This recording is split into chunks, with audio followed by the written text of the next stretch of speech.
In the heliocentric model of the cosmos, the Moon revolves around the Earth 13 times per year, traveling at 2,288 miles per hour, while the Earth revolves around the Sun once per year, traveling at 67,000 miles per hour. The following model and animation illustrate how this is supposed to occur. As you can see, since the Moon is revolving around the Earth, which itself is revolving around the Sun, in order to maintain its regular orbit, the Moon would have to be constantly and drastically changing its speed in ways completely unaccounted for by the model.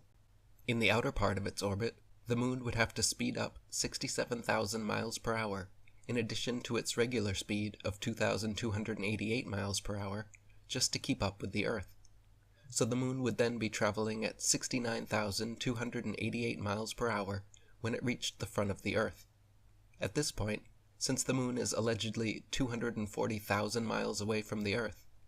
would catch up in just 4 hours, so the Moon must continue traveling 67,000 miles per hour along Earth's trajectory, while simultaneously continuing its now perpendicular 2,288 mile per hour second trajectory.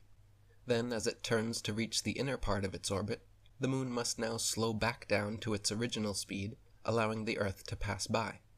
Lastly, as it passes behind the Earth, the Moon must once again quickly accelerate back up to nearly 70,000 miles per hour before getting left in the dust. In addition to all of this, the Sun itself is allegedly orbiting the Milky Way galaxy at 448,000 miles per hour, further compounding the problems and calculations of the heliocentric model.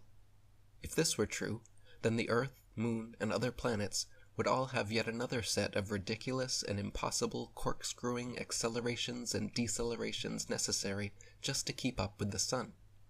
And for the cherry on top, all of these calculations have been assuming perfectly circular orbits,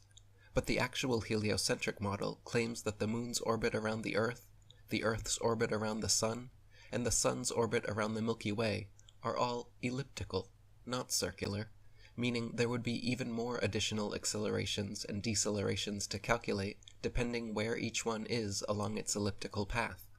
These constant and drastic accelerations and decelerations necessitated by the heliocentric model are rarely, if ever, mentioned by globe believers, because they have always been taught that the reason we do not feel or experience any of this supposed motion is because we always travel at a constant velocity. In their own model, however, due to their elliptical orbits and revolving around other revolving bodies, the Moon, Sun, Earth, and other planets could not maintain constant velocities, and would instead be regularly accelerating and decelerating. Yet, meanwhile, you can stack a house of cards, make a rock cairn, or play a game of Jenga, all without any of this motion, acceleration, and deceleration ever being felt or experienced.